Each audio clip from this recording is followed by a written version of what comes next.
The Theology of Arithmetic on the mystical, mathematical, and cosmological symbolism of the first 10 numbers, attributed to Iamblichus, translated from the Greek by Robin Waterfield. I am Daisy, your hostess. If you are new to my channel, glad you found me. And to my family, friends, and subscribers, welcome back. As I mentioned in the first series of this video, I landed on this content by way of Plotinus Ennead, which I have in my playlist, as Iamblichus was mentioned, and I have an abstract attraction towards the order that numbers bring to any situation, so it's not unusual that I would follow the next crumb to this video. I'm not getting into the weeds with the mechanics operation of numbers, and if you are into that, you may quite enjoy this ancient treatise, as it is considered the longest surviving work on number symbolism from the ancient world. I believe this is post-ancient Greek classic period, as Iamblichus lived from 245 to 325 CE. So if you've been following along, we just finished the dissertation on the Heptad, and it offered a reminder of the time period, as during that time, the planets known to ancient peoples were just those visible to the naked eye: Mercury, Venus, Mars, Jupiter, and Saturn. And that was in reference to the Heptad, those 5 planets. And I noticed that Iamblichus and perhaps the other philosophers on this topic, which I haven't read their content yet, but it seems that they would take what they have, which is what we normally do. That's how human we are. We use what we have around us for reference and content and exploration.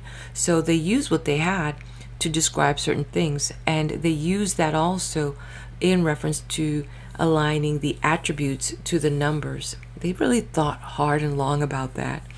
But going back to this regarding the planets, these planets were observed and recognized as different from stars due to their wandering motion across the sky, and the word planet itself derives from the Greek word for wanderer. And to mention and appreciate that the progress we've made is based on us standing on the shoulders of all these people that came before us.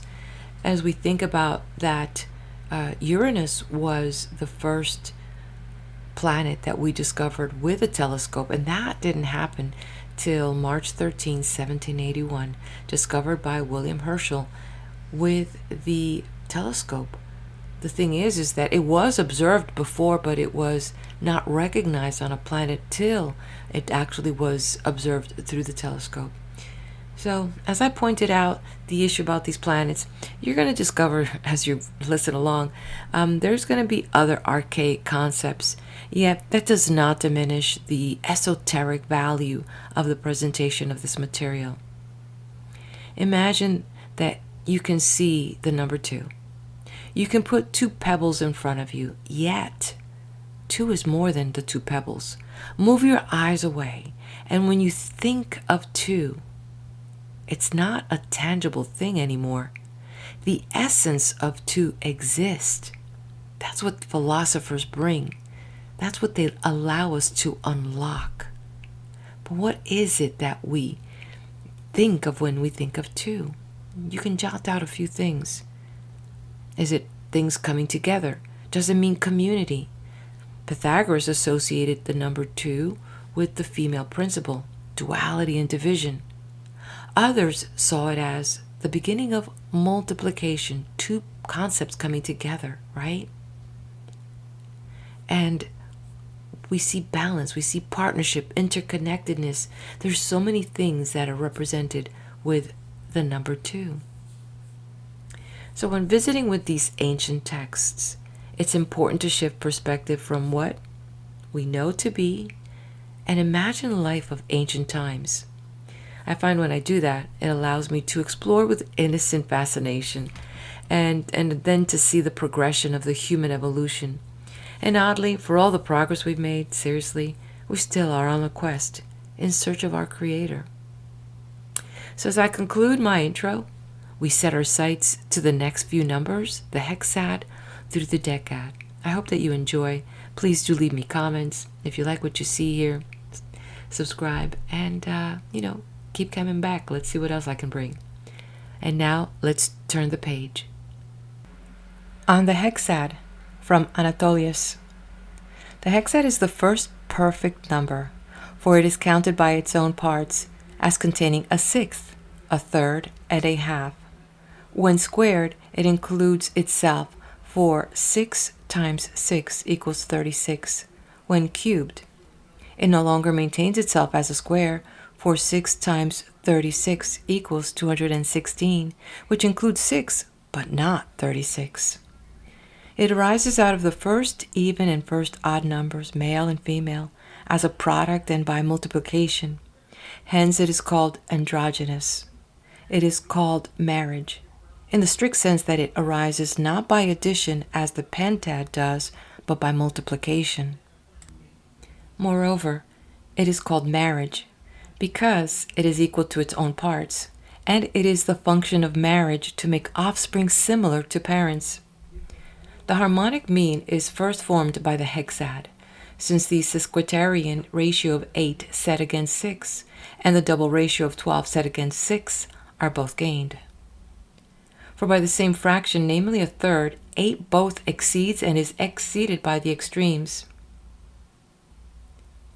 The arithmetic mean also falls under 6, since the sequalter ratio of 9 set against it and the double ratio of 12 set against it are both gained.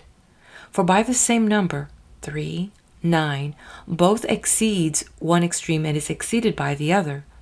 Moreover, its parts, namely 1, 2, 3, have a certain arithmetical proportion.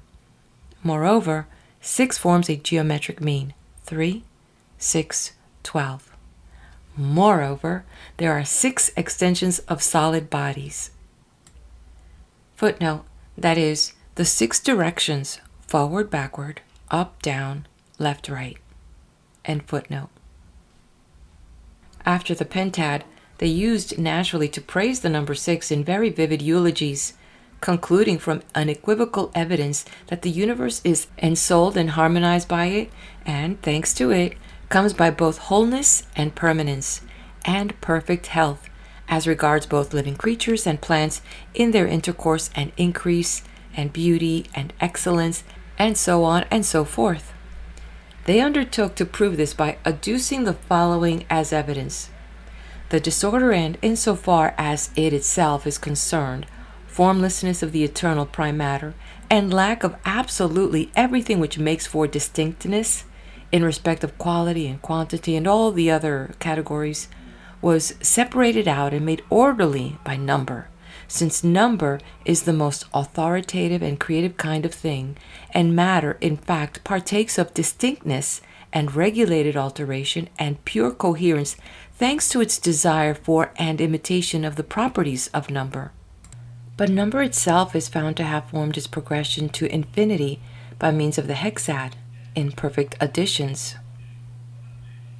For primary perfection is having beginning, middle, and end, and secondary perfection is being equal to one's own parts, without excess or deficiency in being related to them. And the primary type is found in the triad, as in a root, and the secondary type is found in the hexad, as the basic number of the series of numbers which have this type of perfection. But the triad's perfection is also found contingently in the hexad, for 2 plus 2 plus 2 is again beginning, middle, and end. But the hexad's perfection is not to be found in the triad, for its parts are defective in relation to the whole, and we find that, by nature and not by our own hypothesis, quantities occur in triads, and that in the adding of numbers these quantities give the total aggregate, right up to infinity, a hexadic identity.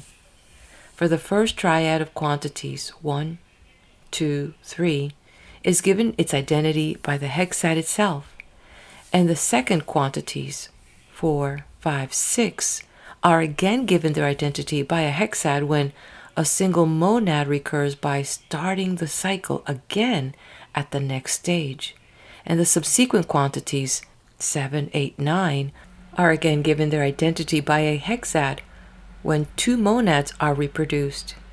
And the same goes when 3 and 4 and subsequent triads, 10, 11, 12, and so on, as far as you like, are added up, with the result that it turns out that all number is formed by the dependence of triad on hexad. And since number is formative of the formlessness in matter, we would not be wrong in considering the hexad to be the form of forms. Footnote. This paragraph takes for granted what is more clearly stated by Iamblichus on Nicomachus' Introduction to Arithmetic in sections 103.10 through 104.13. The next stage is to treat 10 as 1, since it starts the next cycle of 10 numbers. This is what is here called the single monad recurring. Thus the sum of 4, 5, and 6, which is 15, may be treated as the sum of 1 and 5, which is 6. The sum of 7, 8, and 9 is 24, which may be regarded as 2 plus 4, and so on. End of footnote.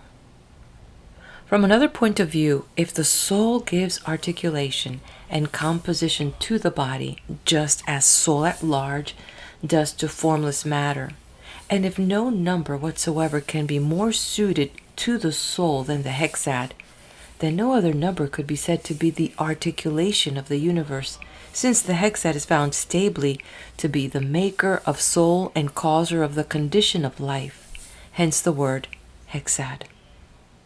That all soul is harmonic, and that the most elementary concordant intervals are the sesquitertian and sesquialter, by the combination of which all the other intervals are filled, is clear. For when soul is present, the opposites which have been admitted by the living creature are reconciled and ordered and tuned as well as possible, as they yield and correspond to each other, and hence cause health in the compound.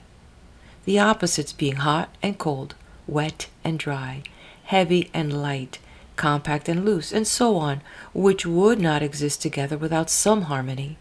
Assuredly, in so far as soul is present, they can congregate, but when soul departs, the dissolution and dispersion of all the components of the creature occur.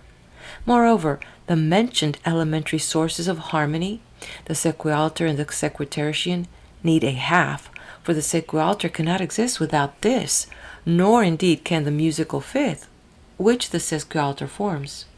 And a third, for the sesquitertian, is altogether bound up with this, and the musical fourth is naturally bound up with the sesquitertian, and 6 is the first number to subsume both a half and a third at once, since it is made up of different and contrary factors, the root of things which are divisible by 2, and the root of things which are divisible by 3, the dyad and the triad, so that just as there occurs in it the association of things which are altogether at variance, so the hexad is constituted to bring together and into unison things which are altogether different. And since, as we said earlier, it is also necessary for the largest class of soul to be a solid number, spherical, in fact, and not solid only in a male or only in a female way, but in both ways, for vitality is common equally to both species. And since in this context 6 is the first to contain the principle of even-odd nature. Footnote. Because it is made up of the first male and first female numbers, 3 and 2. Additionally, the spherical number based on 6 is 216. The relation of this to soul or life is explained later on. End of footnote. Then, what is spherical in accordance with it and not with the pentad is considered to be more suited to the soul, inasmuch as it is androgynous, while 5 has only one or the other identity. Again, solidity turns out to fall under 6, and to be not single, but triple, for the square based on a 6-foot side is the summation of the cube of odd and even in potential, and at the same time of the cube of each in actuality. 1 plus 8 plus 27 equals 36. Apart from the sum, 36 encompasses harmony as well, for it is also the summation of 6, 8, 9, and 12, and their common source, which is the monad. And these are the numbers in which the musical intervals, which most properly constitute harmony in general, are said by musicians to reside. The double of the octave lies in the extremes. The sequalter of the fifth lies in each mean being related in turn to the extremes, a different one in each case. 12 to the one which is not next to it in the series, example to 8 and 9, not to 8 but to 6. And the sequitertian of the fourth lies likewise in the means being taken in relation to the extremes, but this time to the ones which are adjacent in the series, not to the ones which are discontinuous, example 8 to 6 and 9 to 12. That the hexad is particularly responsible for this is clear, for it subsists as the basis of all the concords, since it occupies the place of the lowest string of the tetrachord, and from it as base all intervals are mapped out. If we employ a more scientific approach in arranging the embodiment of the soul, and not only regard it as something three-dimensional, but also consider that it is necessary for each dimension to be bounded on both sides, we will conceive of two boundaries for each, and since there are 3 dimensions, the result will be 6 boundaries, which is why the so-called bodily directions are also this many, seen as 2 for each dimension, with the result that this solid embodiment of the soul also falls under the hexad. Moreover, this is also why there are 6 called true means, which some call proportions, and this many simple ways of being unequal, to which are assigned all the irrational parts, both of all other things and of the soul itself, which admit commensuration and equalization. For the hexad is the first and most basic number to encompass an arithmetic mean. For since the arithmetic mean is obviously contained primarily in 1, 2, 3, and the combination of these is the hexad, then the hexad admits the primary expression of proportionality and forms the number itself, since the characteristic property of being a numerical mean is found essentially in it, and also the primary embodiment of scaling numbers solidified in the sequence up to it, 1, 2, 3. The Pythagoreans, following Orpheus, call the hexad's wholeness of limbs, either because it alone of the numbers within the Decad is a whole equal to its parts or limbs, or because the wholeness, that is, the universe, has been divided into parts and is harmonious thanks to it. For since there are 7 celestial movements, apart from the movements of the fixed stars, which is 8 but complex, and since by their hurtling they produce the same number of notes, then their intervals and, as it were, means are necessarily 6. Footnote: this is the famous theory of the harmony of the spheres, that as the 7 planets move around the earth, the notes they each emit make up a cosmic harmony. End footnote. They rightly call it reconciliation, for it weaves together male and female by blending and not by juxtaposition as the pentad does, and it is plausibly called peace, and a much earlier name for it based on the fact that it organizes things was universe, for the universe, like 6, is often as composed of opposites in harmony, and the summation of the word universe is 600. Footnote: cosmos, universe, literally means order. End of footnote.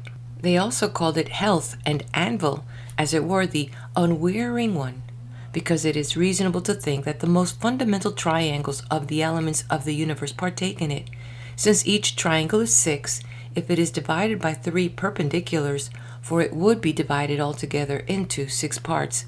That is why there are as many edges to a pyramid as there are, and as many faces of a cube, and as many angles in an octahedron and bases of a dodecahedron, and edges to a cube, and an octahedron and an icosahedron, and nothing pertaining to their faces or angles or edges is altogether free from the hexad. Footnote: all the things mentioned are either 6 or multiples of 6.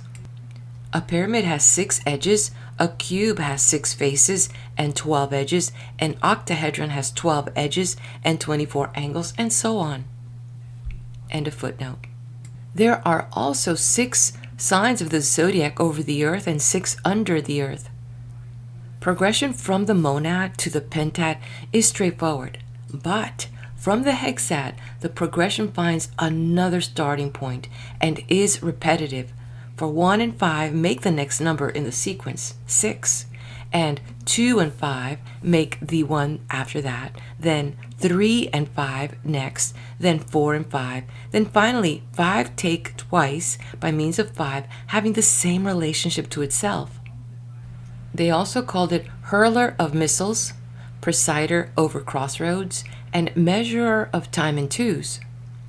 Hurler of missiles from it being generated by the triad, which tradition tells us Hecate, when the triad is hurled and as it were added onto itself, presider over crossroads, perhaps from the nature of the goddess, but probably because the hexad is the first to acquire the 3 movements of the dimensions, and each movement is twofold, being bounded on both sides by boundaries. Measure of time in twos, because of the distribution of all time, which is accomplished by a hexad of zodiacal signs over the earth and another under the earth, or because time, since it has 3 parts, is assimilated to the triad, and the hexad arises from 2 threes. This latter reason is also why they called it Amphitrite, because it yields from itself 2 separate triads, for separate is apart, through being divided into 2. The simple idea that the hexad is a very close neighbor of the pentad led to them attributing to it the title Dweller by Justice. It is also called Thalia because of its harmonizing different things, and Panacea either because of its connection with health, which we mentioned earlier, or as it were self-sufficiency, because it has been furnished with parts for wholeness. A footnote here. Amphitrite was Poseidon's wife. Her name is derived from amphis, means separate, and triad. Also, Thalia, the plentiful one, was the name both of one of the muses and of one of the graces. And in regards to the reference of panacea, it is a perfect number. Panarcheia is a made-up word for self-sufficiency, similar to panacea. End of footnote. Since there are 7 celestial spheres, the intervals fall under the hexad, for they are always less by a monad, and there are 6 bases which are the boundaries of the 3 dimensions of a cube, i.e. of corporeality. Because the perfection of the universe falls under the hexad, the virtue of the Creator God is rightly thought to be hexadic. For alone among all the virtues, wisdom is a divine and perfect true extreme, that is, it is not a mean, but has just one thing simply opposed to it, its lack, ignorance, which is not opposed by excess or deficiency. Nor is wisdom absent from any other virtue, but it accompanies all of them, since they are mortal, and it is thanks to this virtue alone, which because of its participation in the hexad has neither excess nor deficiency in relation to its parts, but altogether has equality and consequent perfection and wholeness, that the universe is not excessive insofar as it was fashioned by the wisdom and providence of God, and has been occupied by this virtue, both it and, as regards its parts, plants and animals, as will also appear in our discussion of the Heptad. Now, inasmuch as it is relevant to the hexad, we must briefly see what is the result of forming the sequence which starts with the monad in the Pythagorean right-angled triangle.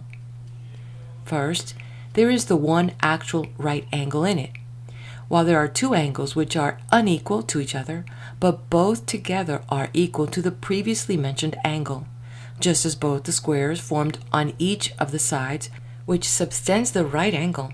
3 is the quantity of the smaller of the 2 sides which contain the right angle, 4 the quantity of the larger one, 5 the quantity of the hypotenuse, and 6 the quantity of the area, i.e. of half of the parallelogram, which half is defined by the diagonal of the parallelogram. The sequence from the monad to the hexad is continuous. Music starts with the hexad and proceeds by doubles and triples, and the harmonious adaptation, which is crucial for all things and pertains to the viability of 7-month and especially 9-month children, starts with these musical sequences. For whether in accordance with the two vital tributaries, double and triple, the sequence based on the hexad were to proceed doubly by means of 12 or triply by means of 18, each interval would be filled in such a way that the sequence would contain two means, the first exceeding one extreme in the same proportion as it exceeded by the other, the second exceeding one extreme by the same number as it is exceeded by the other.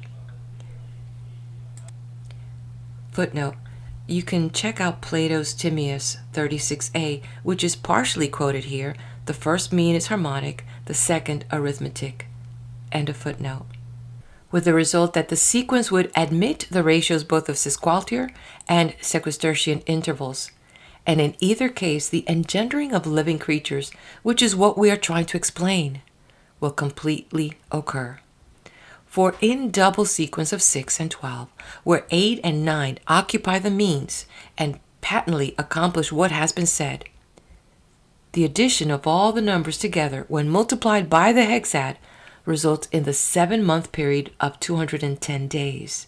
And in the triple sequence of 6 and 18, where 9 and 12 are intercalated and yield in their turn the same harmonic relation, the addition of these numbers makes 45, which multiplied again by the hexad yields the number of 9 months, 270 days. The result is that both these periods, which engender living creatures, depend on the hexad, which is then soul-like. Footnote: on 7-month and 9-month gestation, it is a recurring theme in ancient arithmetology. End of footnote. At any rate, in Plato, the first portion in the generation of soul is very reasonably held to be the hexad, and then there is its double, 12, and its triple, 18, and so on up to 162, 27 times the first. For these are the first and least quantities in which is seen the nature of the two means and that of the sesquioctaval interval in between both. Since the cube of 6 is 216, the period pertaining to 7-month offspring, when to the 7 months are added the 6 days in which the seed froths up and germinates, then Androcetes, the Pythagorean, who wrote on the maxims, and Eubulides, the Pythagorean, Aristoxenus, Hippobotus, and Neanthes, who all recorded Pythagoras' deeds, said that the transmigrations of soul which he underwent occurred at 216-year intervals, that after this many years, at all events, he came to reincarnation and rebirth as Pythagoras, as it were after the first cycle and return of the soul-generating cube of 6, and this number is in fact recurrent because of being spherical, and that he was born at other times after these intervals. This is consistent with him having had the soul of Euphorbus during that period, for there are about 514 years of history from the Trojan War until the time of Xenophanes the natural scientist and Anacreon and Polycrates, and the siege and dislocation of the Ionians by Harpagus the Mede, which the Phocians fled and founded Massilia, and Pythagoras was contemporary with all of this.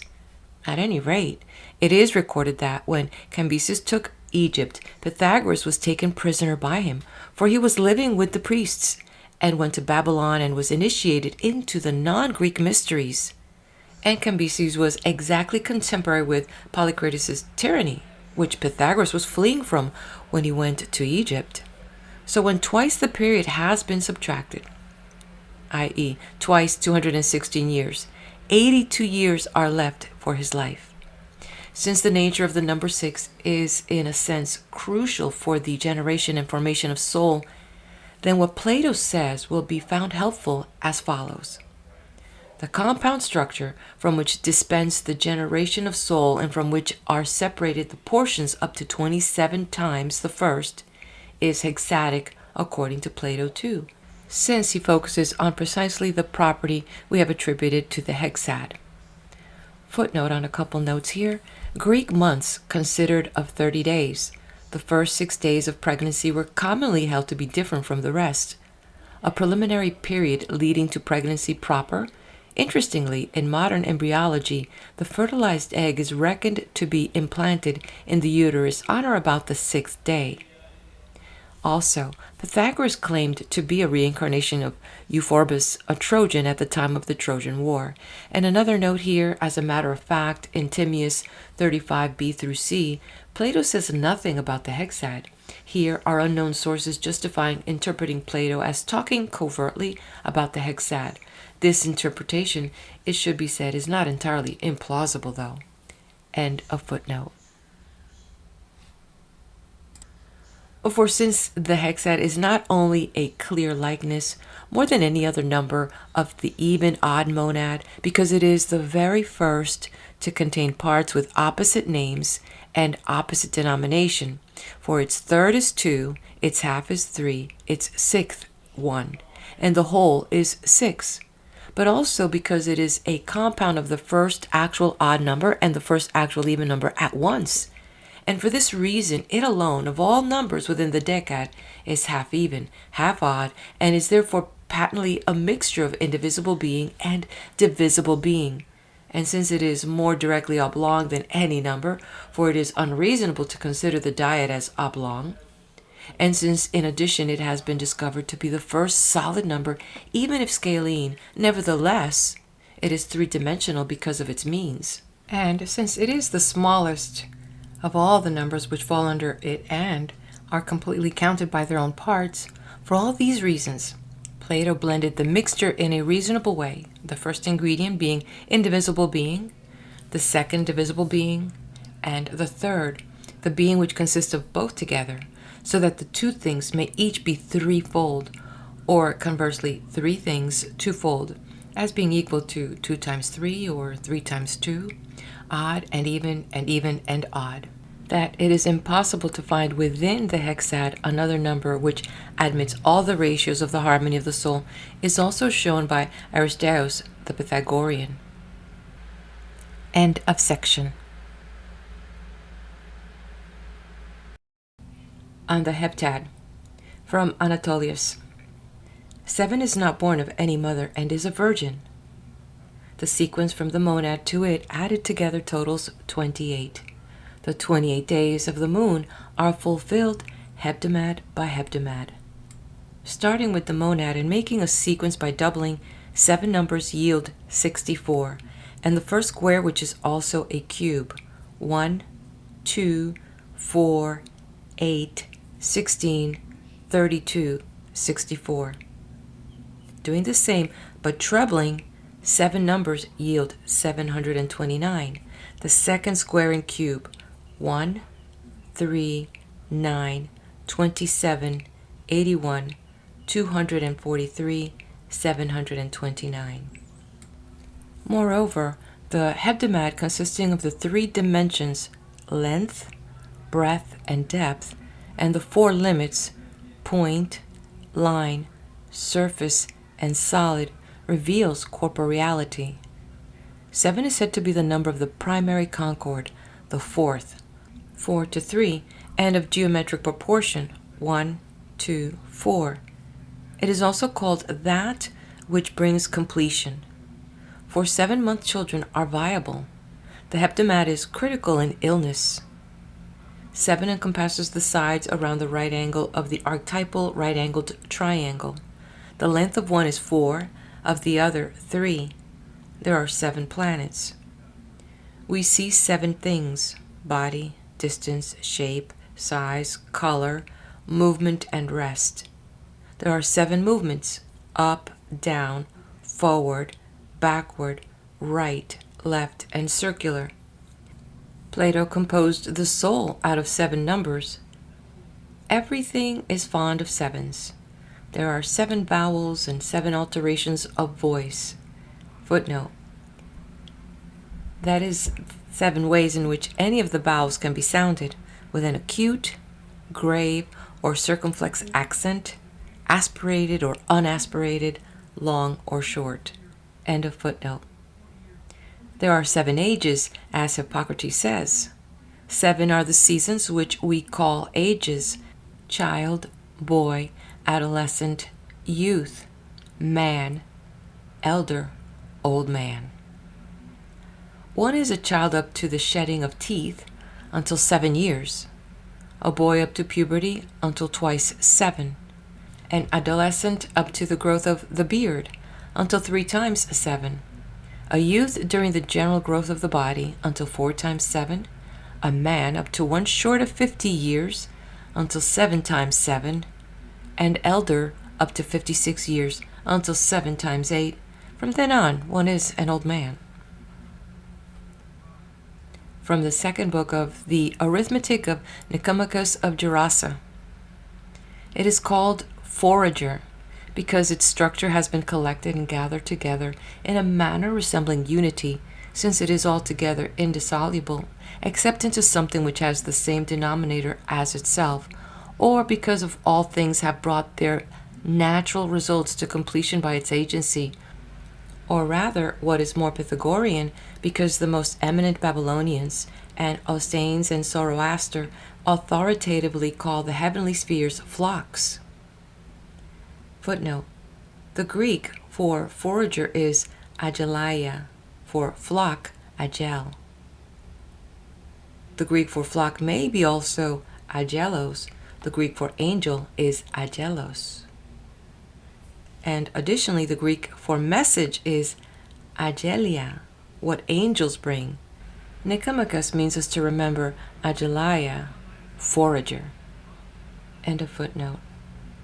Either insofar as alone among corporeal magnitudes, they are completely drawn around a single center, or because their connections are decreed even by scientific savants to also in a sense be called clusters, and they for the same reason call these clusters flocks in their holy writings, and also angels by insertion of the lost G.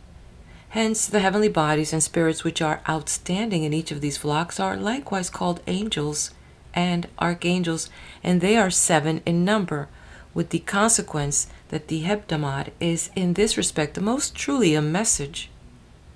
Moreover, it is called guardian for the same reason, for not only will there be 7 leaders in addition to the numbers of the guards, but also those which guard the universe and keep it in continuous and eternal stability are this many heavenly bodies.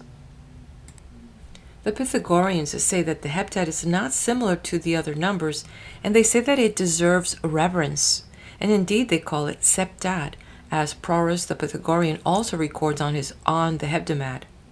Hence, too, when they say 6, they stress on the pronunciation of the K and the S, for these are heard together in the X, so that when they go through the successive numbers step by step, the S joins on to the 7, so it was imperceptibly pronounced septa. The reason for the 7th number being an object of reverence is as follows. The providence of the Creator God wrought all things by passing on the firstborn, 1, the source and root of the creation of the universe, which comes to be an impression and representation of the highest good, and he located the perfection and fulfillment of completion in the Decad itself, and the Creator God necessarily considered that the Heptad was an instrument and his most authoritative limb, and has gained the power of creativity. For by nature, and not by our own devices, the Heptad is a mean between the monad and the Decad, and the means between extremes are in a sense more authoritative than the extremes themselves, because of the terms on either side incline towards the means. Not only do 4 and 7 mediate between the monad and the Decad by an arithmetically equal relationship, and when added together, their sum is equal to the sum of the extremes, and 4 exceeds 1 by the same amount that 7 is less than 10, and conversely 4 is less than 10 by the same amount that 7 exceeds 1. Not only this, but also the numbers from the monad to the tetrad are potentially 10, while the Decad is this very thing in actuality, and 7 is the arithmetic between the tetrad and the Decad, i.e., in a sense between 2 decads, one potential, the other actual, since it is half of the sum of both. Moreover, the Heptad seems to be an acropolis, as it were, and a strong fortification within the Decad, just like an indivisible monad, for it alone admits to breath, since it is a rectilinear number and admits only a fractional part with the same denominator as itself. And by mingling with any of the numbers within the decad, it does not produce any of the numbers within the decad, nor is it produced by the intercourse of any of the numbers within the decad, but with a principle which is all its own and is not shared. It has been assigned the most critical place. Hence many things both in the heavens of the universe and on the earth, celestial bodies and creatures and plants, are in fact brought to completion by it. And that is why it is called chance, because it accompanies everything which happens, and critical time, because it has gained the most critical position in nature. The facts of the heavenly spheres provide important proof of this thesis, in that the sphere of the moon, which is the 8th from the top and the 3rd from the bottom, carries the influence and power of the influences which revolve around the earth, since it is considered to be the mediator between those above and those below. And it turns out to employ a heptad for this, with a tetrad assisting a shield bearer. For the tetrad, along with the heptad itself, is evidently a mean in the decad, with the result that necessarily completion and fulfillment are achieved for things by means of both numbers, especially given that 28, which is perfect in relation to its parts, is the product of the multiplication of them both, for it is 4 times 7. But the heptad's assistance is far greater, for the addition of the numbers from the monad to the heptad yields 28. So the 4 phases of the moon each last for a 7-fold season, and reasonably complete the month of this heavenly body, which consists of just about 28 days. It is also necessary to calculate the 7 configurations of the moon which pertain to its phases by means of a tetrad: sickle, halved, gibbous, full, and again gibbous when it is illuminated on the other side, and again halved for the same reason, and again sickle. Footnote: the 10 heavenly spheres in the Pythagorean system are the fixed stars, Saturn, Jupiter, Mars, Sun, Venus, Mercury, Moon, Earth, and counter-Earth. The counter-Earth is an invisible counterpart to the Earth. It is the body closest to the central fire or hearth, but it is invisible to us because the inhabited part of Earth always faces away from it. End of footnote. We also see that the ocean is disposed by moon in accordance with heptadic numbers. It is visibly greatest during flood tide at the new moon. Then on the 2nd day it has withdrawn a bit. On the 3rd day it is still less, and gradually the swelling of the flood tide decreases more and more until the 7th day, which displays the moon halved. And then again, following this, on the 8th day it becomes again just as it was on the 7th, that is, the same in power, and on the 9th as it was on the 6th, and on the 10th as it was on the 5th, and on the 11th as it was on the 4th, and on the 12th as it was on the 3rd, and on the 13th as it was on the 2nd, and on the 14th as it was on the 1st. And then, from a fresh beginning, the 3rd heptad disposes the sphere of water, and in the same way as the 1st heptad did, and the 4th in the same way as the 2nd. What need is there now to go through the diminution of oysters and sea urchins and mussels and the sympathetic affections which most creatures undergo in relation to this heavenly body, when we can derive sufficient proof of what is being said in the very things that happen to human beings? In the first place, woman's evacuations occur by means of the aforementioned heptadic periods, and for this reason are called by some menses and menstruation. Footnote: both words are cognate with the words for month. End of footnote. Secondly, in general, the male's seed is emitted 7 times into the female's womb, and within 7 hours at the most it either smears its fertile part for conception or slips away, just as, to be sure, as the opposite extreme, an interval of 7 hours at least elapses between the natural severance of the baby's umbilical cord and its appearance and delivery, during which the period the fetus is perfectly capable of surviving by itself, while it no longer behaves as if it were a plant or a part and is supported by nourishment from the umbilicus. nor yet does it behave like a living creature and is detached and self-sufficient thanks to breathing the outside air. For 7 days, the embryo resembles a membranaceous, water-bearing kind of thing, as the physician Hippocrates agrees when he says on the nature of the child, quote, "A female relative of mine had a particularly excellent and valuable dancing girl who was going with a man, but did not want to get pregnant and be less highly prized for her admirers. The dancing girl heard the sorts of things women say to one another, that when a woman is about to become pregnant, the seed stays inside her and does not come out. She took in what she heard, and at one point she noticed that not all the seed came out of her. She told her mistress, and word reached me. When I heard the news, it was on the 7th day. I instructed her to jump up high and to the ground. When she had done so 7 times, the seed came out of her, accompanied by a noise. I will describe what the discharge was like. It was as if the surrounding shell of an egg had been stripped off, and within the internal membrane, the moist part showed through." End of quote.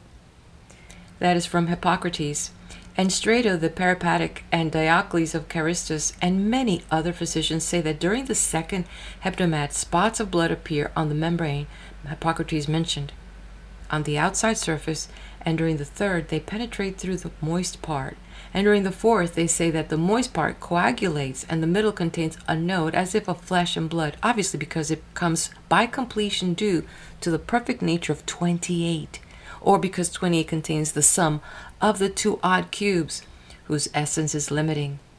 And during the 5th, down to about the 35th day, the embryo is formed in the middle of it, similar in size to a bee, but clearly articulated, so that head and neck and trunk and limbs in general are apparent on it. And they say that this embryo is viable in 7 months. But if birth is going to occur at 9 months, then this formation happens in the 6th hebdomad for a female embryo and in the 7th for a male embryo. That the hebdomad is particularly responsible for viability is shown by the fact that even 7-month children are, thanks to it, no less likely to survive than 9-month ones, while 8-month children, which occur between both, perish from natural necessity. This fact the Pythagoreans, employing mathematical arguments and diagrams, used to deduce by means of considerations such as the following. They add together the basic cubes of the 2 smallest numbers, i.e. 8 and 27, the cubes of 2 and 3 to yield 35. In this number, it turns out that the ratios of the concords, by means of which harmony is accomplished and particularly evident, for all generation is from opposites, moist and dry, cold and warm, and opposites do not concur nor do they come together into a compound of anything except under harmony. And the best of harmonies, which admits all the concordant ratios, is the one which falls under the number 35. Which not only as regards being made solid and complete is accomplished by the 2 aforementioned cubes, which are equal times equal times equal, extended in 3 dimensions, but also is the combination of the first 3 perfect numbers, which are equal to their own parts, 1, potentially, 6, and 28 actually. Furthermore, it is also the summation of all the relationships of the concords which display in a basic way harmonic theory, 6, 8, 9, 12. And it has been shown earlier that this 35, which is an inharmonic and particularly productive parallelogram encompassed by 2 odd sides, 5 and 7 in length, is life engendering. If extended and raised to a 3rd dimension by 6, for 6 is most suited to soul, the life force. Quality and color and light accompany corporeal magnitudes in 3 dimensions and evidently fall under the pentad. Ensoulment and the condition of life fall under the hexad, which is why it is so called. Completion and thought fall under the hebdomad. The product of 5 times 6 times 7 or 7 times 6 times 5 would obviously also be the result of 5 times 7 times 6. All of them are 210, which is the number of days in which 7-month children are engendered, apart from the 6 days during which the compound, the moisture-bearing membrane, was shown first to appear. But if these 6 are brought in, the result would be the recurrent and spherical cube of the soul's number 6, which is made equal to its own parts. Diocles says that when 35 is multiplied by 6, the resulting 210 is a solid number, because 210 is the number of days in 7 months of 30 days. And Hippocrates says, what moves in 70 days is accomplished in triple the number. For in fact, according to him, it is the trebling of 70 days that makes 210, and of 90 that makes 270, the periods of 7-month and 9-month children. All seeds appear above ground during growth in the course of the 7th day or thereabouts, and the majority of them are 7-stemmed for the most part. Just as fetuses were sown and ordered in the womb by the Heptad, so also after birth in 7 hours they reach the crisis of whether or not they will live. For all those which are born complete and not dead come out of the womb breathing. But as regards the acceptance of the air which is being breathed and by which soul in general acquires tension, they are confirmed at the critical 7th hour one way or the other, either towards life or towards death. Children cut their teeth at 7 months, and at twice 7 sit up and gain an unswaying posture, and at 3 times 7 they begin to articulate speech and make their first efforts at talking, and at 4 times 7 they stand without falling over and try to walk, and at 5 times 7 they are naturally weaned and milk ceases to be their food, and at 7 years they shed their natural teeth and grow ones which are suitable for hard food, and at twice 7 years they come to puberty, and just as in the first heptad of years they acquired in an articulated manner the full range of express speech, consisting of as many simple words as are natural and useful for such expression, so they now begin to embark on an articulation of abstract speech, insofar as there is now a rational creature, and there being, according to most philosophers, 7 senses which train the rational and are completed especially at this time. For in addition to the commonly recognized 5 senses, some count the faculties of speech and procreation, and the latter is completed at the time when the procreative faculty naturally changes for all humans, for males by means of seed, for females by means of menstruation. Hence, they only then acquire fitness for engendering life.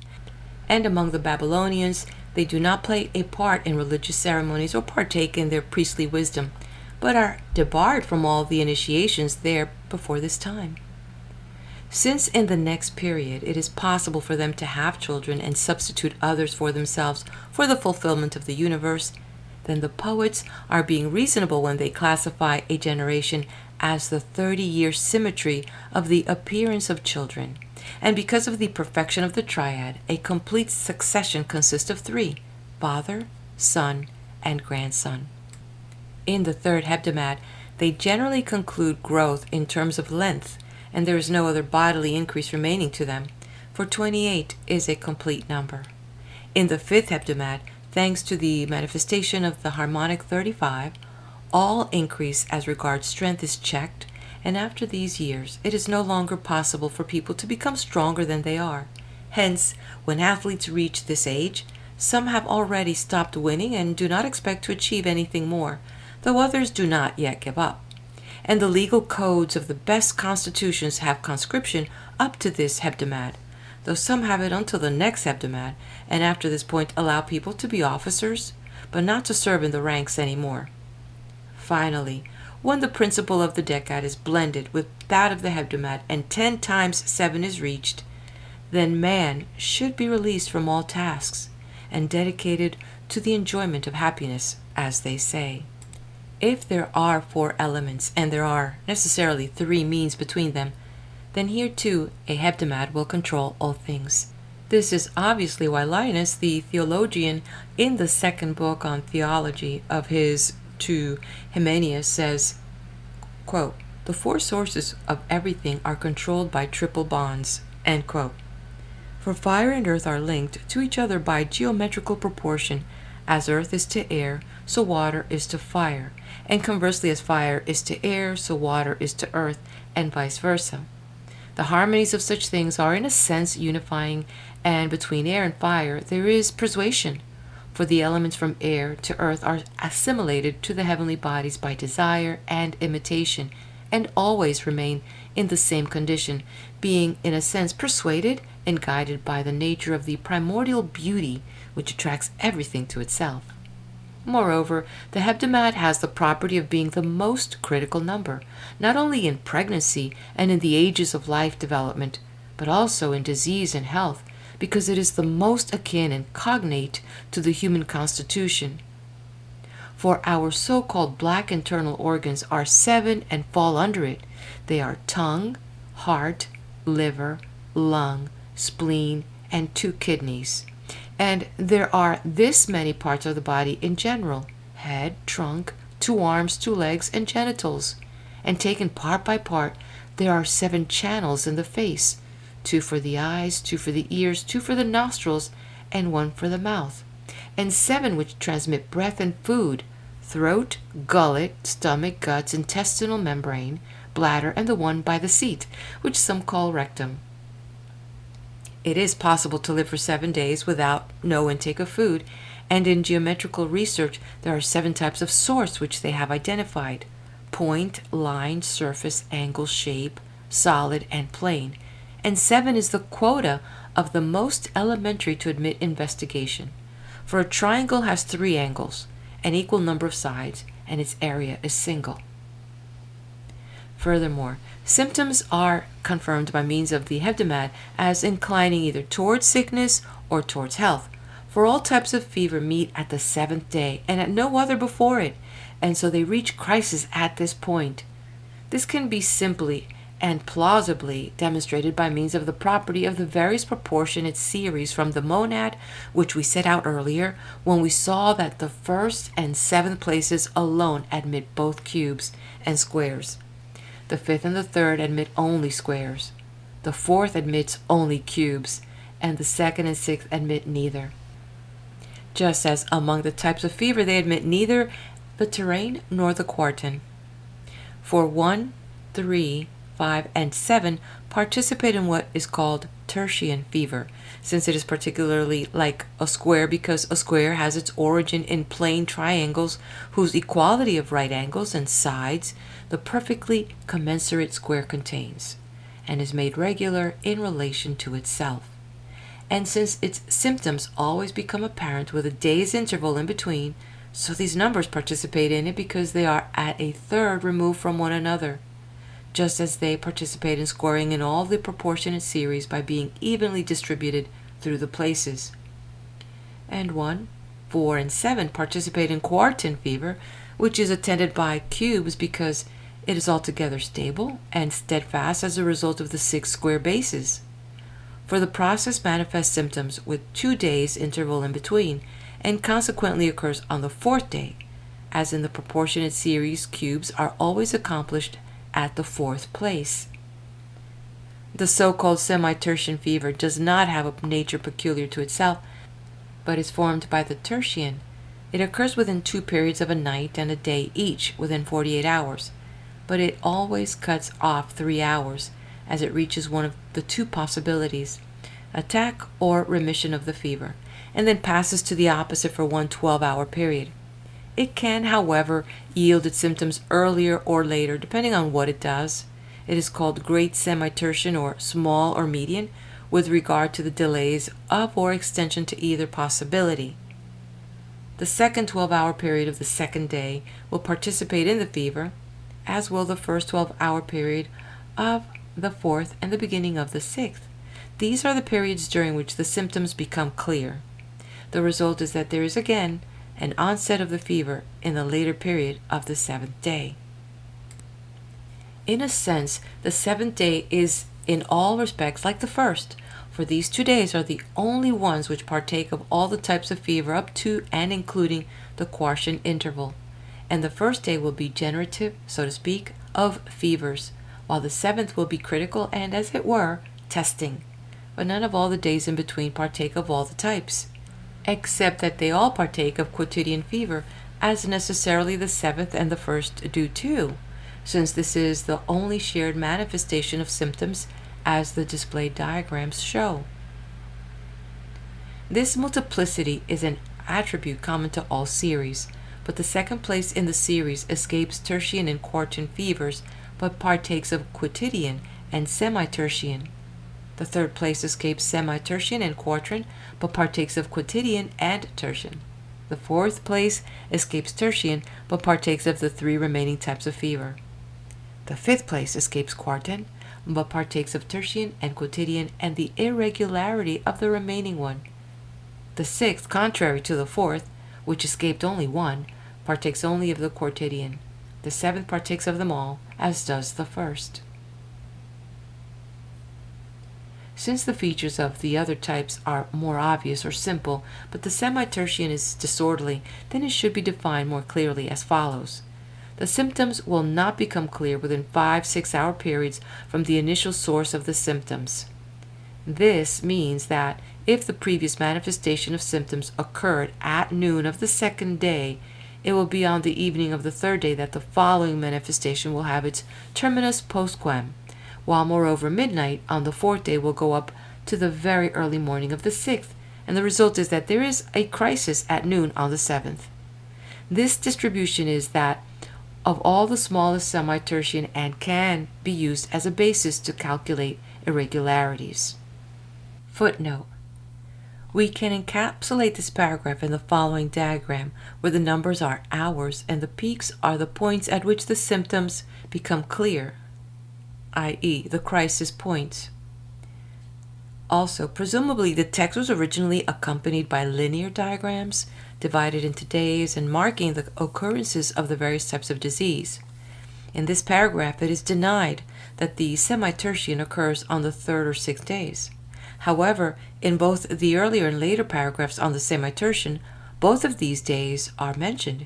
It may well be that this whole paragraph is a later interpolation by an editor or even our compiler, trying unsuccessfully to explain the diagrams which originally accompanied the text.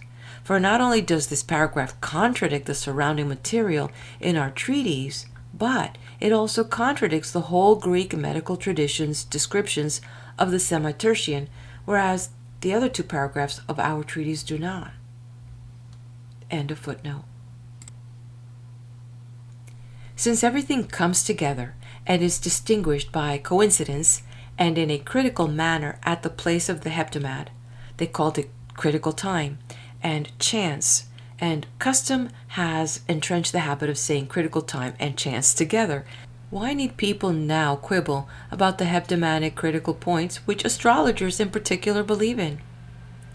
They call the heptad Athena and critical time and chance. Athena because it is a virgin and unwed, just like Athena in myth, and is born neither of mother, i.e. of even mother, nor of father, i.e. odd number, but from the head of the father of all, i.e. from the monad, the head of number. And like Athena, it is not womanish, but divisible number is female. They called it critical time because it encompasses, in a short span of time, activities when they are in crisis and are tending to health or sickness, or to generation or destruction. They called it chance because, just like chance in myth, it controls mortal affairs. There are 7 elementary sounds not only for human speech, but also for the sounds which instruments and the universe make. In short, for enharmonic sound, not only because of the single primary sounds emitted by the 7 heavenly bodies, as we learn, but also because the prime diagram among musicians has turned out to be the heptachord. While there are 3 kinds of parts of the soul, rational, spirited, and appetitive, there are 4 complete virtues. Just as while there are 3 dimensions, there are 4 limits in corporeal increase. End of section. On the octad. We describe the octad as the first actual cube, and as the only number within the Decad to even times even, since 4 appears to combine the characteristics of being odd, even, and even times even, in admitting only 2 divisions up to the monad, one of itself, the other of its parts. Footnote. Insofar as 2 is both even and odd, then 4 is both odd, even, and even times even. The author, probably Iamblichus, here refers to the 2 divisions up to the monad, simply to emphasize that 2 is the chief factor of 4. As a matter of fact, however, 4 was usually a standard even times even number. End of footnote. All the ways in which it is put together are excellent and equilibrated tunings. First, it results from the only 2 numbers within the Decad, which are neither engenderers nor engendered. I mean, from 1 and 7. Then, it results from the 2 which are even odd, one potentially, the other actually, i.e., from 2 and 6. Then it results from the first 2 odd numbers, i.e., from 3 and 5. And this is the combination which is elementary for the generation of cubes, and is the first such sum, since the cube before it, 1, comes about without combination, while the one after it results from the next 3 odd numbers, 7, 9, and 11, and the one after that from 4 continuous odd numbers, 13, 15, 17, and 19. And fourthly, it results from 4 taken twice, and 4 is the only number which both engenders and is engendered. Footnote: 4 is the only number within the Decad which both engenders another number within the Decad, 2 times 4 equals 8, and is engendered by another number, 2 times 2 equals 4. End of footnote. The consequence is that 8 is completed by means of the first 2 unengendered numbers, and from their opposites, numbers which engender, and from the number which contains both characteristics. Moreover, we have shown that 4 is the dividing line of harmonic relations, the dividing line between the concords within it and the melodies which are not actual concords after it. Hence, they used to call the Octad embracer of all harmonies because of this marvelous attunement, or because it is the first to have been attuned and multiplied so as to be equal times equal times equal, which is a most lawful generation. So when they call it Cadmean, they should be understood to be referring to the fact that, as all historians tell us, Harmonia was the wife of Cadmus. Clear traces of the Octad can be found in the heavens too, for there are 8 spheres of the heavenly bodies, and there are 8 circles which astronomers most need to understand and which are most useful for knowledge. The 4 greatest of these are the ones which touch one another, in a sense at 2 points, but in a sense otherwise: the equator, the zodiac, the horizon, and the one which passes through the poles, which some call the meridian, others the collier. The 4 lesser ones, which do not touch one another at all, are the Arctic and Antarctic circles and the summer and winter tropics. Moreover, there are similar features among the things of the earth, since the Octad contains the limit for creatures which have feet, and after it there is indeterminacy. There are scorpions and crabs, and similar creatures among those which have a definite number of feet, but any subsequent creatures are among those which are simply many-footed. The 4-fold distribution of the teeth of human being is in a way ogdoadic, and the distinction of the 4 apertures of the head is defined by the Octad, and there are analogously similar aspects to creatures' teeth and claws.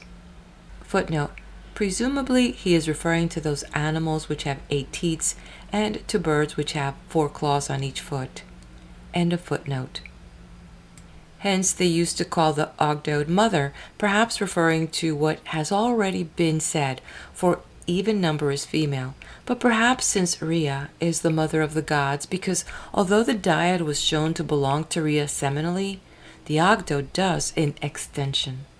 And some think that the very word Octad was coined to resemble Ecdyad, that is, the one which is generated out of the dyad when it is cubed. Philolaus says that after mathematical magnitude has become 3-dimensional thanks to the tetrad, there is the quality and color of visible nature in the pentad, and ensoulment in the Hexad, and intelligence and health, and what he calls light in the Heptad. And then next, with the Octad, things come by love and friendship and wisdom and creative thought. The Octad is untimely for birth. In the case of Rhea, the myths tell us that Kronos, as the story goes, disposed of her children, and in the case of the Octad, labor in the 8th month is fruitless, and hence is called untimely. Among the number of the Muses, they said that the name Euterpe was suitable for the Octad because it is the most changeable of the numbers within the Decad, since it is even times even and is divisible up to the monad itself, which is naturally indivisible. From Anatolius, the Octad is called safety and foundation, since it is a leader because 2 is a leader. Footnote: perhaps the meaning of this condensed sentence is that 2 is a leader because it is a source of number. 8 is 2 to the 3rd power, i.e., made solid and stable, so 8 is a stable leader. End of footnote. When multiplied by the tetrad, it makes 32, which is the time in which they say that 7-month children are formed. The 8th sphere encompasses the whole, hence the saying, all is 8. In 8 spheres they revolve in a circle around the 9th, earth, says Eratosthenes. The number 8 is the source of the musical ratios, and the terms of the composition of the universe are as follows. The number 8 is a sesquioctaval relation to 9. 9 exceeds 8 by a monad. 12 is the sequalter of 8 and the sesquitertian of 9. It exceeds 9 by a triad. 16 is the sesquitertian of 12. The excess is 4. 18 is the sesquialter of 12. The excess is a hexad. 21 is the double sesquitertian of 9. The excess is 12. 24 is the sesquitertian of 18. The excess is 6. 32 is the sesquitertian of 24. The excess is 8. 36 is double 18. And the sesquialter of 24. The excess is 12. The 9 of the moon is in the sesquioctaval relation to 8. The 12 of Mercury is a sesquialter of 8. The 16 of Venus is double 8. The 18 of the Sun is double 9 and the sesquioctave of 16. The 21 of Mars is the double sesquitertian of 9. The 24 of Jupiter is double 12, which is the sesquialter of 8. The 32 of Saturn is quadruple 8. The 36 of the fixed stars is quadruple 9, and the sesquioctave of 32. The excesses are 36 by 4, 32 by 8, 24 by 3, 21 by 3, 18 by 2, 16 by 4, 12 by 3, 9 by 1. Alternatively, 9 exceeds 8 by a monad, 12 exceeds 9 by a triad, 16 exceeds 12 by a tetrad, 18 exceeds 16 by a dyad, and so on for the rest. End of section. On the Ennead. The Ennead is the greatest of the numbers within the Decad and is an unsurpassable limit. At any rate, it marks the end of the formation of specific identities as follows. Not only does it happen that after the 9th pitch, there is no further superparticular musical ratio, but also addition naturally turns from the natural end to the beginning. Footnote: the musical ratios are the octave 2 to 1, the 4th 4 to 3, the 5th 3 to 2, the 3rd 5 to 4, and the tone 9 to 8. So 9 is the largest number to appear in them. End of footnote. And as was shown in more detail in the diagrammatic representation of justice in relation to the pentad, from both of these to the middle, at any rate, as regards the word, it is probably a riddling reference to affinity and equivalence, in the sense that it is called Ennead, as if it were the Ennead of everything within it by derivation from one. Footnote. Another word for monad, hen, is one. End of footnote.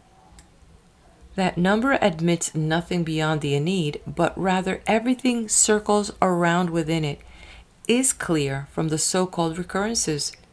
There is a natural progression up to it, but after it there is repetition, for 10 becomes a monad by the subtraction of one elementary quantity, one Ennead.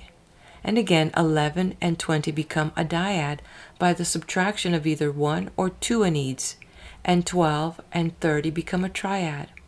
And again 100 becomes a monad when 11 Enneads are subtracted, and so on ad infinitum, so that it is by no means possible for there to subsist any number beyond the 9 elementary numbers. Hence they called it Oceanus and horizon, because it encompasses both of these locations and has them within itself. Footnote. Oceanus was envisaged as an expanse of water encircling the outer limits of the world. Additionally, because all things are made from number, and 9 is the furthest limit of number. End of footnote. Other evidence led them to call it Prometheus because it prevents any number from proceeding further than itself, as is reasonable since it is thrice perfect and does not lack the advantage of multiplication, but in fact is both the combination of two cubes, 1 and 8, and since it is a square, it alone of the numbers up to it has a triangular number as its square root. At any rate, because it does not allow the harmony of numbers to be dissipated beyond itself, but brings numbers together and makes them play in concert, it is called concord and limitation, and also sun, in the sense that it gathers things together. It is called lack of strife because of the correspondence and interchange of numbers from it to the monad, as we discussed in the diagram about justice. It was called assimilation, perhaps because it is the first odd square, for odd numbers are called assimilative, in general because of assimilation, and moreover squares are assimilative, oblongs are dissimilar, and perhaps also because it is particularly assimilated to its square root. For just as that has obtained the third place in the natural progression, so also the Ennead is third in the corresponding progression by threes. They used to call it Hephaestus because the way up to it is, as it were, by smelting and evaporation, and Hera because the sphere of air falls under it, since this sphere is the 9th over the other 8. Footnote. Hephaestus was the metallurgical god. Perhaps the image is supposed to suggest that smelting is the fusion of monads into the sequence of numbers, but the monad is not exhausted. Some part of it evaporates, in the sense that it can continue the sequence. And additionally, the name Hera is linked with air. A common Greek model saw the universe as concentric spheres of the elements, from the most dense at the middle to the most refined at the outside. End of footnote. And sister consort of Zeus because of its being paired with the monad, and banisher because it prevents the voluntary progress of number, and finishing post because it has been organized as the goal and, as it were, turning point of advancement. Both Orpheus and Pythagoras made a particular point of describing the Ennead as pertaining to Curetes, on the grounds that the rites sacred to the Curetes are tripartite, with 3 rites in each part as a core. Both of these titles are appropriate to the triad, and the Ennead contains the triad 3 times. They also called it Hyperion, because it has gone beyond all the other numbers as regards magnitude, and Terpsichore, because the recurrence of the principles and their convergence on it as if from an end to a midpoint and to the beginning is like the turning and revolution of a dance. The Ennead is the first square based on an odd number. It too is called that which brings completion, and it completes 9-month children. Moreover, it is called perfect because it arises out of 3, which is a perfect number. The heavenly spheres revolve around the earth, which is 9th. 9 is also said to contain the principles of the concords. 4, 3, and 2. The sextillion is 4 to 3. The sesquialter is 3 to 2, and the double is 4 to 2. It is the first number to be in the sesquioctaval ratio. End of section.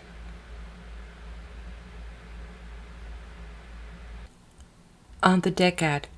We have often said before that the creative mind wrought the construction and composition of the universe and everything in the universe by reference to the likeness and similarity of number, as to a perfect paradigm. But since the whole was an indefinite multitude, and the whole substance of number was inexhaustible, it was not reasonable or scientific to employ an incomprehensible paradigm, and there was a need of commensurability, so that the Creator God, in his craftsmanship, might prevail over and overcome the terms and measures which were set before him, and might neither contract in an inferior fashion nor expand in a discordant fashion to a lesser or greater result than what was appropriate. However, a natural equilibration and commensurability and wholeness existed above all in the Decad. It has encompassed seminally within itself all things, both solid and plain, even and odd, and even odd, perfect in all manners of perfection, prime and incomposite, and equality and inequality, the 10 relations, and diagonal numbers, spherical numbers, and circular numbers. In itself, it has no special or natural variation, apart from the fact that it runs and circles back to itself. Hence, it was reasonable for God to use it as a measure for things and as a gnomon and straight edge when he added things to one another and fitted them together harmoniously. And this is why, both in general and in particular, things from heaven to earth are found to have been organized by it.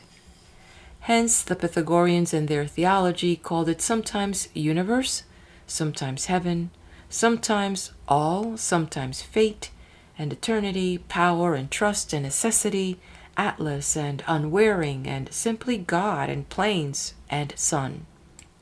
They called it universe because all things are arranged by it both in general and in particular, and because it is the most perfect boundary of number, in the sense that Decad is, as it were, receptacle. Just as heaven is the receptacle of all things, they called it heaven, and among the muses, Orania.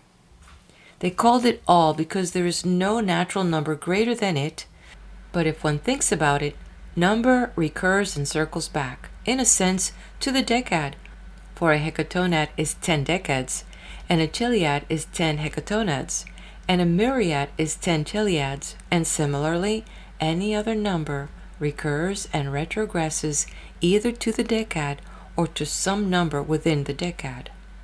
Anyway, the reduction and returning of all numbers to it is manifold. Alternatively, the Decad is called all because of the mystical Pan, for Pan is honored by means of the Decad, that is, he is honored on the 10th day of the month, and he is honored by 10, that is, generally speaking, by shepherds, goat herds, cow herds, horse keepers, soldiers, hunters, sailors, gardeners, woodcutters, and those who lay foundations. And it is said that 10 species of animals live with the human race: dog, bird, cow, horse, ass, mule, goose, goat, sheep, and ferret. Again, they called it fate because there is no attribute, either among numbers or among things which have been formed by numbers, which is not sown in the Decad and the numbers within it, and does not also extend in the remaining series, step by step, to what follows the Decad, and fate is, as it were, a connected and orderly result. It is called eternity because eternity, which encompasses all things, is said, since it is complete and everlasting, to bring everything to fulfillment, like the Decad. It is called power because the things of the universe are strengthened by it, and 10 appears to control the other numbers and all principles as a defense and enclosure and receptacle. Hence it was also called custodian, because it is a compound of the numbers up to and including the tetrad. Moreover, it is called trust, because according to Philolaus, it is thanks to the Decad and its parts that we have secure trust in things being precisely comprehensible. And this is why it might also be called memory, for the same reasons that the monad was called memory. Given that theologians claim in unison that necessity occupies the most remote rim of the whole heaven, and perpetually drives and urges on the whole rotation with an adamantine and indefatigable whip, then the Decad would be necessity, since it circumscribes everything, and by mingling things one with another and again separating them, it imbues things with change and continuity. The spheres of the universe are 10 and fall under the Decad. It is called Atlas because in myth the Titan carries heaven on his shoulders. As Homer says, he holds the great pillars which keep earth and heaven apart. And the Decad holds together the principles of the spheres, as if it were a diameter of all of them, which both turns them around and limits them so that they can be best maintained. Speusippus, the son of Plato's sister Potone, and the head of the academy before Xenocrates, compiled a polished little book from the Pythagorean writings which were particularly valued at any time, and especially from the writings of Philolaus. He entitled the book On Pythagorean Numbers. In the first half of the book, he elegantly expounds linear numbers, polygonal numbers, and all sorts of plane numbers, solid numbers, and the 5 figures which are assigned to the elements of the universe, discussing both their individual attributes and their shared features, and their proportionality and reciprocity. Next, in the remaining half of the book, he goes straight on to deal with the Decad, which he shows to be the most natural and fulfilling of things, because it is, in itself, and not by our contrivance or by chance, the kind of thing which creates the finished products of the universe, and is a foundation stone, and was set before God who created the universe as a completely perfect paradigm. He speaks in this manner about the Decad. Quote, 10 is a perfect number, and it is both correct and in accordance with nature that we Greeks and all men, without making any special effort, arrive at this number in all sorts of ways when we count. For it has many of the properties which are suitable for a number that is perfect in this way, and it also has many properties which are not peculiar to it, but which a perfect number ought to have. So, in the first place, a perfect number ought to be even, so that it contains an equal amount of odd and even numbers, without imbalance. For since an odd number always precedes an even number, then if the final number is not even, the other sort will predominate. Secondly, it is necessary for a perfect number to contain an equal amount of prime and incomposite numbers, and secondary and composite numbers. 10 does have an equal amount, and no number less than 10 has this property, though numbers more than 10 might, such as 12 and others, but 10 is the base number of the series. Since it is the first and smallest of those numbers which have this property, it has a kind of perfection, and this is a property peculiar to it, that it is the first in which an equal amount of incomposite and composite numbers are seen. Moreover, in addition to this property, it contains an equal amount of multiples and submultiples, for it contains as submultiples all the numbers up to and including 5, while those from 6 to 10 are multiples of the former ones. But since 7 is a multiple of none of them, it must be excluded, and so must 4 as a multiple of 2, with the result that the amounts are again equal. Furthermore, all the ratios are contained by 10, that of the equal and the greater and the less, and the super-particular, and all the remaining kinds are in it, as are linear, plane, and solid numbers. For 1 is a point, 2 a line, 3 a triangle, and 4 a pyramid. These are all primary and are the sources of the things which are of the same category as each of them. In these numbers is also seen the first of the proportions, which is the one where the ratios of excess are constant and the limit is 10. The primary element in plane and solid figures are these: point, line, triangle, pyramid. They contain the number 10 and are limited by it, for there is a tetrad in the angles or base of a pyramid and a hexad in its sides, which makes 10. And again, there is a tetrad in the intervals and limits of a point and a line, and a hexad in the sides and angles of a triangle, which again makes 10. Moreover, if one looks at figures in terms of number, there is the same result.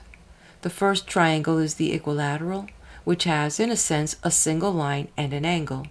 I say it is single because its sides and angles are equal, and what is equal is always indivisible and uniform.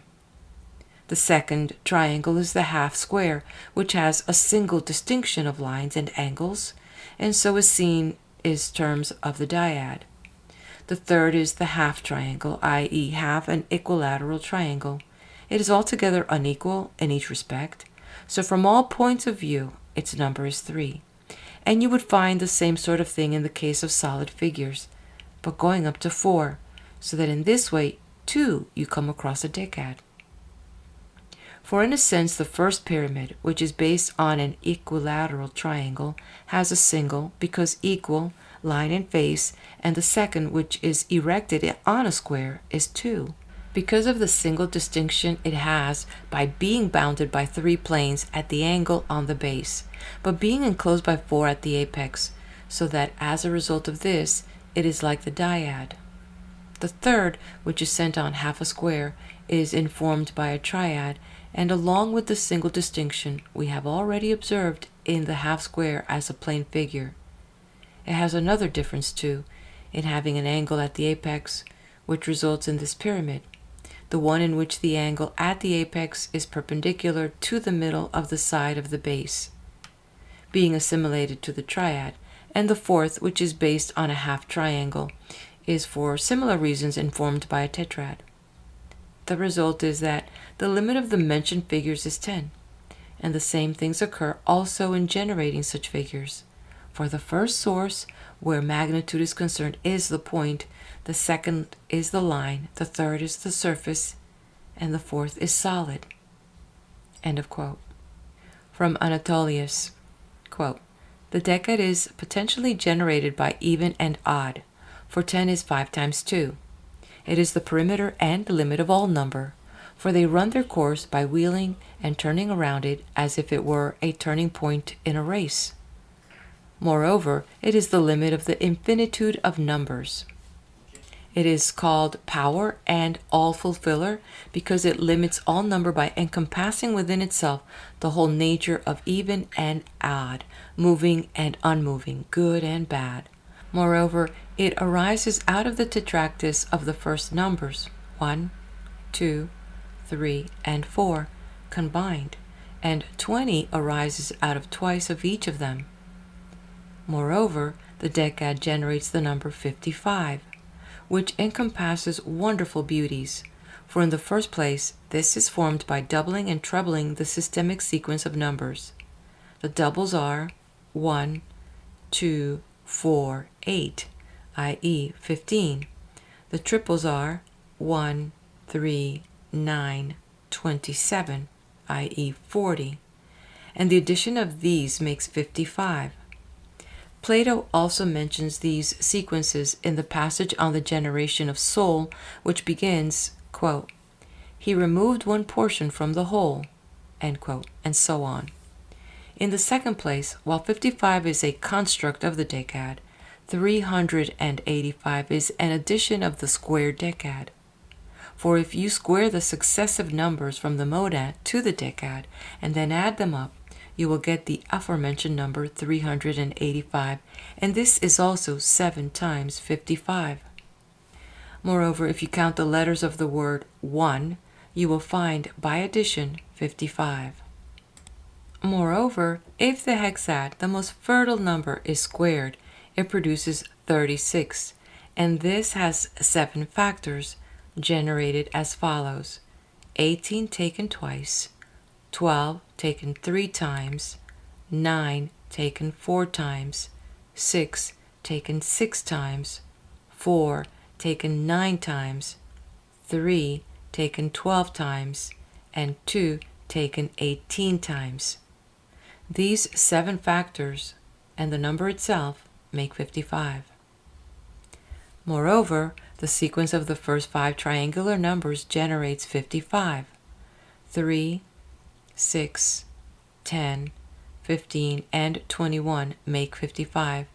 And again, the sequence of the first 5 squares generates 55. 1, 4, 9, 16, and 25 make 55.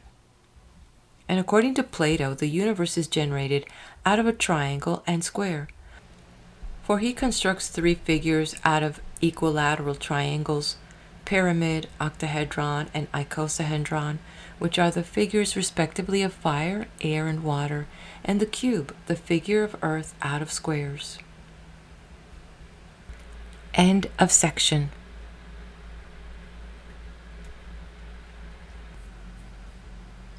Glossary. It is impossible, of course, to know in advance which of the many technical terms that appear in our treatise will not be familiar to readers. This glossary contains only the most outlandish and or most peculiar Greek mathematical terminology. A. Types of number. Circular. A square number whose last digit is the same as the last digit of the side number, root. So a circular number is bound to end in 1, 5, or 6. Examples: 25, 5 to the square root; 1296, 36 to the square root. Cube, a number which can be portrayed as a cubical array of evenly spaced dots. These are the familiar cubes, also called equal times equal times equal. Note that the first cube is the sum of the first odd number, 1. The second cube is the sum of the next 2 odd numbers, 3, 5. The third cube of the next 3, and so on. See also spherical. Defective, a number which is greater than the sum of its factors, example 8, whose factors are 1, 2, 4, add up to 7. Diagonal, a number considered as the diagonal of a square. See also underside. Even, a number which can be divided into 2 equal parts and into 2 unequal parts.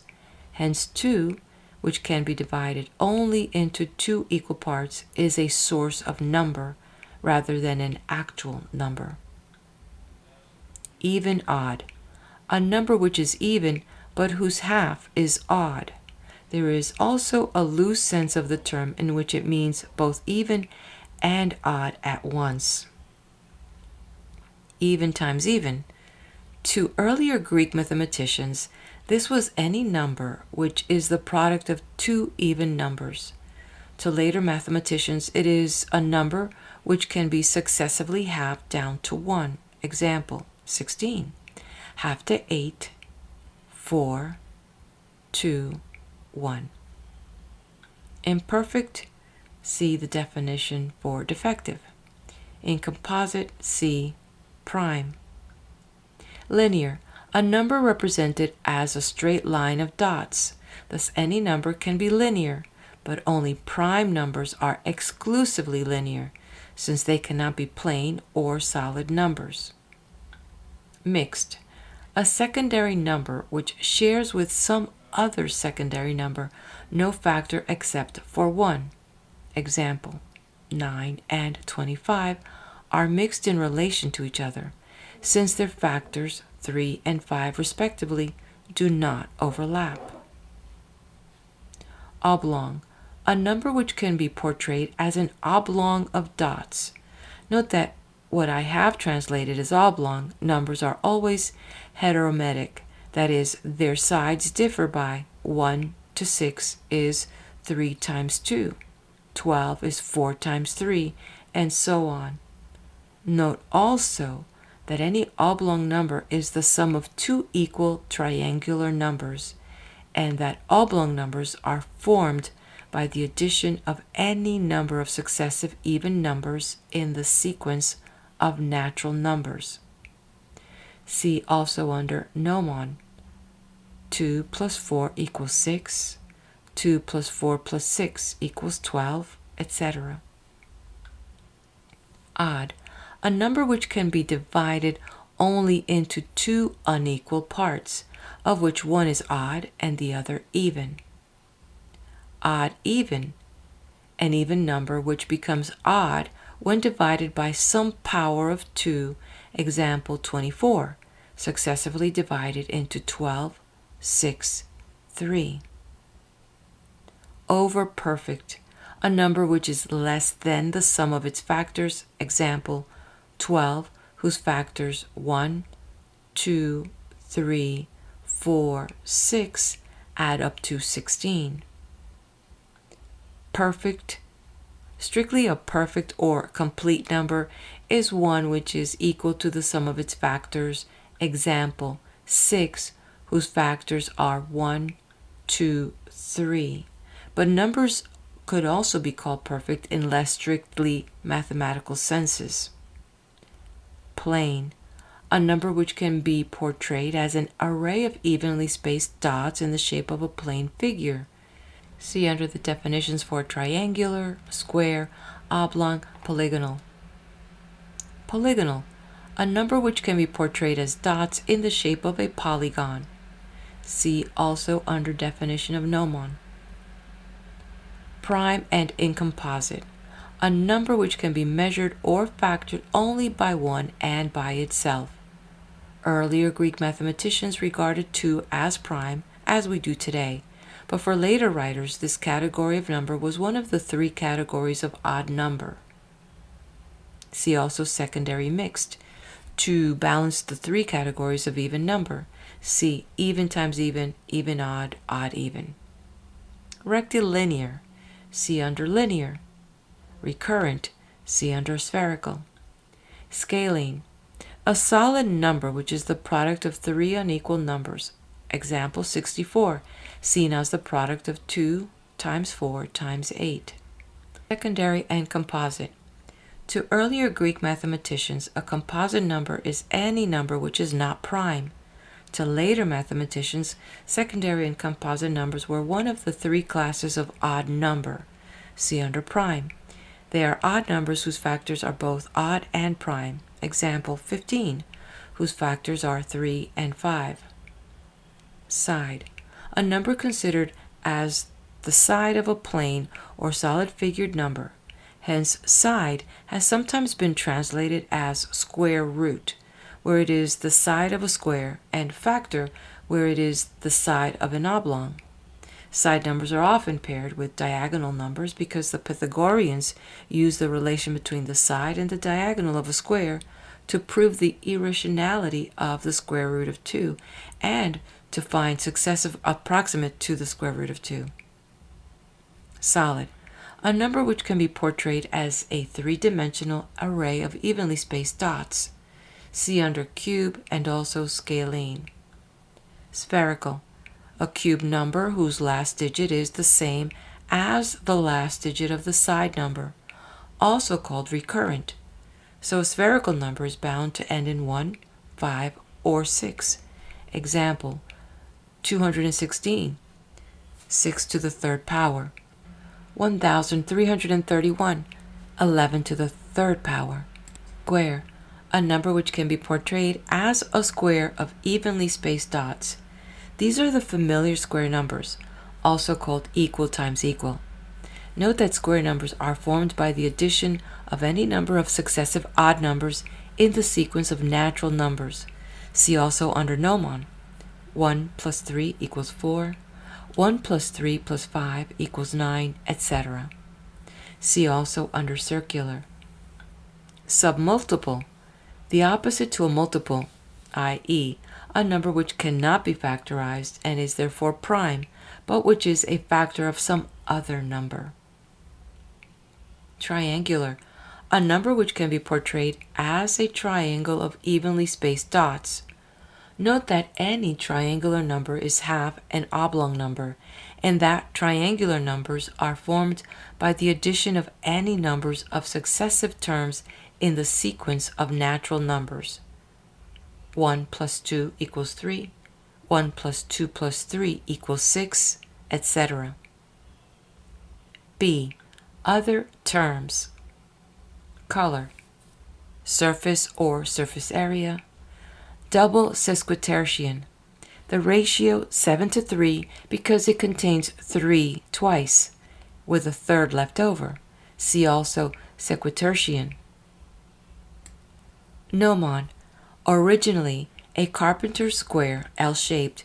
In mathematics, given the archaic practice of portraying numbers as arrays of dots, this shape delineates the sequence of odd or even numbers which form respectively squares or oblongs.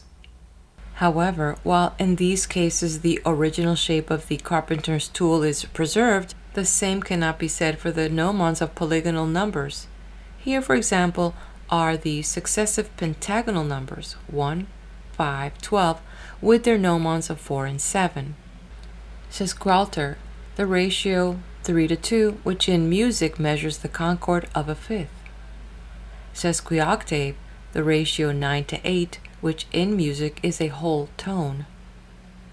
Sesquitertian, the ratio 4:3, which in music measures the concord of a fourth. Subcontrary, originally used to describe the harmonic mean as opposed to the arithmetic and geometric means. Later, these three were taken as the standards, and 3 of the further 7 means which were distinguished were called subcontrary, opposed, 1 to the harmonic, the other 2 to the geometric. Example, in the proportion A to B to C. B is the geometric mean. If C minus B divided by B minus A equals B over A. Example, 1, 2, 4. However, in the proportion of A to B to C, B is the fifth mean and subcontrary to the geometric if B minus A divided by C minus B equals B over A. Example, 2, 4, 5. Subsesquialter, the inverse of the sesquialter, i.e. the ratio 2:3. Tetractys, the Decad considered as the sum of the first 4 numbers and usually portrayed as a triangular number. The Tetractys was held in great reverence by the Pythagoreans and was their basic model or map of how things are, since the Tetractys contains all the numbers from 1 to 10. In a sense, the whole of the Theology of Arithmetic is about the Tetractys. Many of the particular reasons why the Tetractys was so admired are given in the sections of the treatise which are devoted to the Tetrad and the Decad. End of section. And also this concludes the reading of the book titled The Theology of Arithmetic on the mystical, mathematical, and cosmological symbolism of the first 10 numbers, attributed to Iamblichus and interpreted from Greek by Robin Waterfield. And if you haven't done so, hit like, share, and subscribe.